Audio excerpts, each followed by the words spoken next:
դատարանը հեռացավ խորհրդակցական սենյակ որոշում կայացնելու, որոշումը կհրապարակվի վաղ ժամը 11:30։ Այսքանը հուսանք, որ այս անգամ գոնե արդարադատության ականատես կլինենք։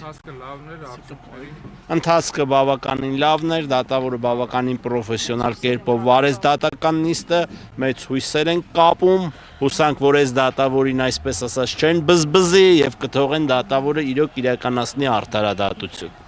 Շնորհակալություն բոլորիցը, շնորհակալ ենք ժողովուրդ ջան, որ եկել եք ու աջակցում եք պարոն Կարապետյանին, լավ մնացեք։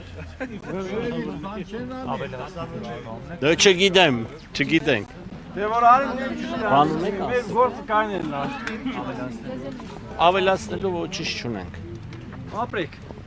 Դուք էլ ապրեք, շնորհակալ ենք։